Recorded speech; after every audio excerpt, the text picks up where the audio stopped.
Grande parte do que uma pessoa vai se queixar numa psicoterapia diz respeito às interações sociais.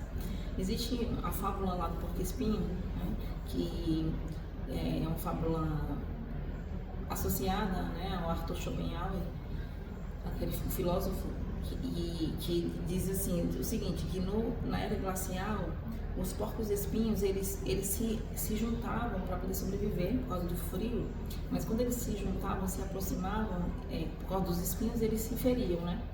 E aí justamente essa fábula mostra que da arte que é viver em sociedade, da arte que é viver em família até. Então, quando a gente fica muito próximo de alguém, ali a gente vai saber o melhor e o pior daquela pessoa.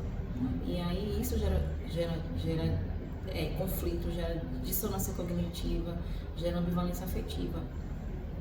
E aí a gente vai percebendo ao longo das sessões, da nossa escuta, da nossa fala, né? Você quando está analisando, uma pessoa que está na sessão de psicoterapia, por exemplo, e através da escuta do analista ou do psicoterapeuta, que tudo realmente é percepção, né? O resto é mera ilusão. Quando você muda a sua percepção, a vida muda, as pessoas mudam, as coisas mudam.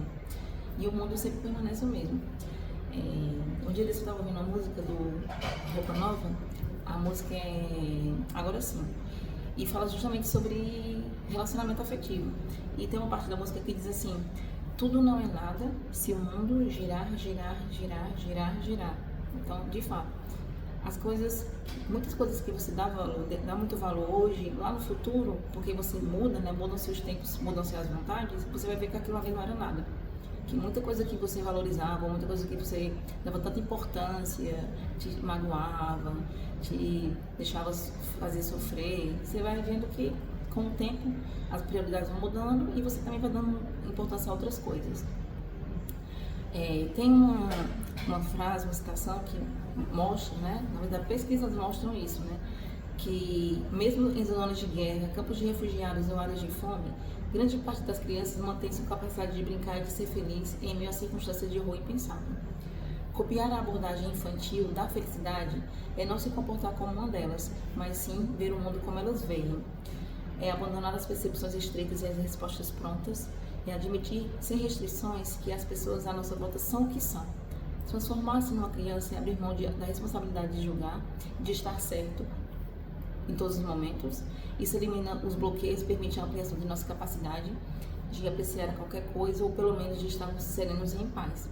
Então, muitas vezes a gente vai entendendo que aquela ideia de estar certo e estar em paz, é melhor realmente, às vezes, a gente estar em paz. E essa abordagem, né, essa copiar a abordagem infantil, é justamente isso, é de a gente parar de julgar tanto, né? Então, ao longo da vida, a gente vai desenvolvendo os sabotadores mentais. Entre eles está o juiz, né, o crítico, que é justamente aquele que julga tudo e todos. A si mesmo, as pessoas do mundo e o futuro, né? E uma criança, ela não tem isso, ela não é assim. Então, quando a gente retoma a nossa criança ferida, por exemplo, muitas vezes a criança está só ferida, a gente vai conseguindo resgatar a alegria que nós tínhamos quando crianças.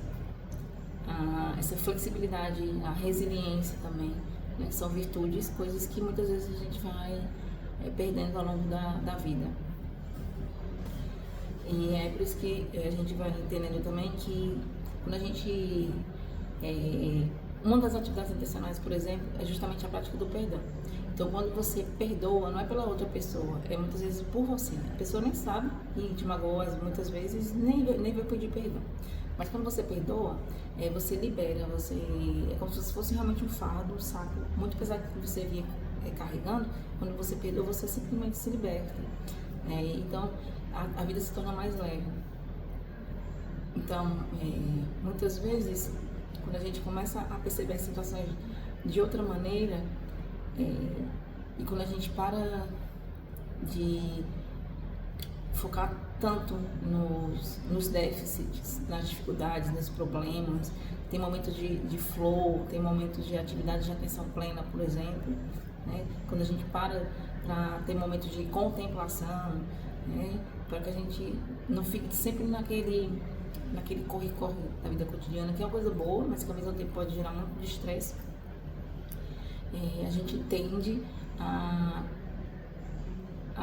rever, a analisar as coisas e seria bom sempre conseguir fazer isso, porque a gente vai vendo realmente o que é de fato prioridade.